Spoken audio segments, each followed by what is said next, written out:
America और रूस के बीच एक बार फिर तनातनी बढ़ गई है। इस बार काले सागर के ऊपर दोनों के बीच विध्वंसक भिड़ंत होते होते बच गई। एक तरफ ट्रंप का परमाणु बॉम्बर था तो दूसरी तरफ पुतिन का थंडर। दोनों आमने सामने थे। अमेरिकी बमवर्षक विमान को रूसी फाइटर जेट्स ने खतरनाक तरीके से घेर लिया था। माहौल ऐसा बन गया मानो विश्व युद्ध की बस शुरुआत होने ही वाली थी। लेकिन अचानक कुछ होता है, कुछ ऐसा जिससे समंदर के ऊपर बारूदी टक्कर होते होते रह गई। देखिए ये वर्ल्ड एक्सक्लूसिव रिपोर्ट। काले सागर में नीले पानी के ऊपर कुछ यूं बारूदी विध्वंस होते होते बच गया दो जानी दुश्मन मुल्कों के बीच सबसे विनाशक घात और प्रतिघात होते होते। बच गई रूस और अमेरिका के बीच एटमी वॉर होते होते। बच गई विश्व युद्ध की शुरुआत होते होते। जगह ब्लैक सी। एक तरफ अमेरिकी परमाणु बम वर्षक विमान, दूसरी तरफ रूस का सबसे घातक फाइटर जेट। दोनों आमने सामने। चंद मीटर का फासला बचा था। अमेरिकी बम वर्षक विमानों को रूसी फाइटर जेट्स घेर चुके थे। समंदर के ऊपर जंगी दहशत आकार ले चुकी थी। मिसाइलें निकलने वाली थीं, लेकिन फिर कुछ ऐसा हुआ जिससे बारूदी टकराव होते होते टल गया। रूस अमेरिका में महाटक्कर, नतीजा विस्फोटक। टेंशन एट काला सागर, आमने सामने एटमी बॉम्बर। परमाणु बमों का बटन दबता, वर्ल्ड वॉर शुरू हो जाती। दरअसल रूस और नाटो के बीच तनाव बढ़ता जा रहा है क्योंकि दो पुराने दुश्मन रूस और अमेरिका आमने सामने है। नाटो सदस्य अमेरिका के बम वर्षक विमानों ने काला सागर में उड़ान भरी तो रूस के फाइटर जेट्स ने उन्हें घेर लिया। ऐसे में ब्लैक सी के ऊपर एक तरह से युद्ध जैसी स्थिति मंडराने लगी जैसे ही दोनों देशों के ये जहाज आमने सामने आए।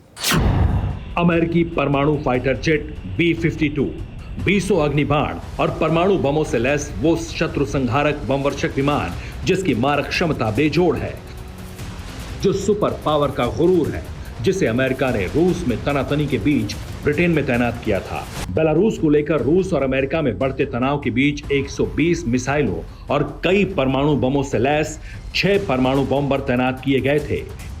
इन्हीं में से एक परमाणु बॉम्बर ने पूर्वी यूरोप और काला सागर के ऊपर उड़ान भरी थी। काले सागर के ऊपर जैसे ही अमेरिकी परमाणु बमवर्षक विमान B-52 गश्त लगाते दिखा, वैसे ही रूसी फाइटर जेट्स ने उसे बेहद खतरनाक तरीके से घेर लिया। दो रूसी पायलट अमेरिकी बमवर्षक विमान के बेहद करीब पहुंच गए थे। यह दृश्य उसी वक्त का है जब समंदर के ऊपर आसमान में सबसे बेहद तनावपूर्ण पल था रूस, अमेरिका और नाटो देशों के लिए। इन तस्वीरों को देखकर हड़कंप मच गया था। तस्वीर में आप देख सकते हैं कैसे रूस के बेहद ताकतवर फाइटर जेट सुखोई 27 अमेरिकी विमान के बहुत करीब तक आ गए थे। यहां तक कि रूसी विमान अमेरिकी बॉम्बर की नोज तक पहुंच गए थे। 100 मीटर की लक्ष्मण रेखा को मिटाकर अमेरिकी विमान के बिल्कुल करीब थे रूसी फाइटर जेट्स। समंदर में अमेरिका और रूस के बीच ये जो जंगी हालात बने हैं, इसकी वजह है बेलारूस। बेलारूस में जनता ने विद्रोह कर दिया है। रूस का समर्थन बेलारूस के राष्ट्रपति के लिए है, जबकि नाटो बेलारूस के राष्ट्रपति का विरोध कर रहा है। यही वजह है कि रूस और नाटो के बीच तनाव अब चरम पर है।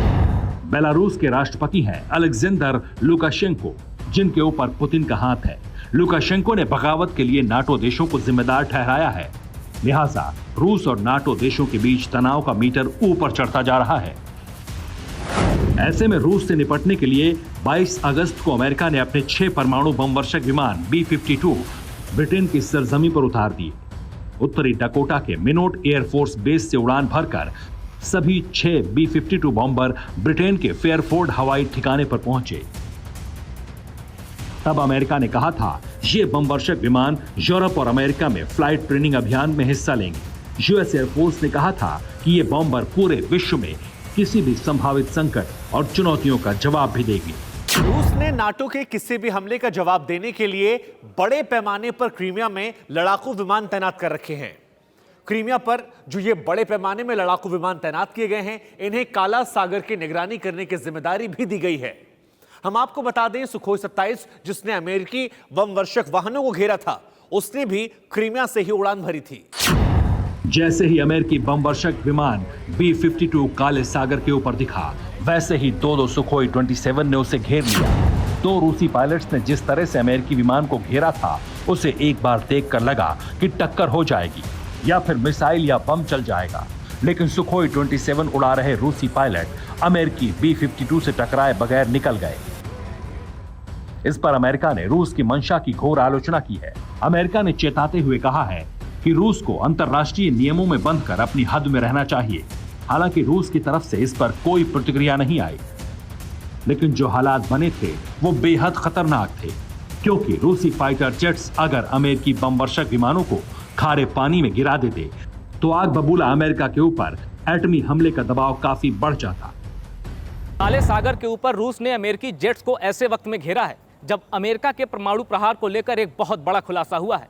29 अगस्त को हमने आपको बताया था कि पेंटागन की लिस्ट में चीन के साथ साथ रूस के भी शहरों का नाम है और रूस के ये शहर अमेरिकी एटम बम और मिसाइल के टारगेट पर है। जाहिर है कि काले सागर में फाइटर जेट्स गिरते ही अमेरिका के पास परमाणु प्रहार का विकल्प बचता।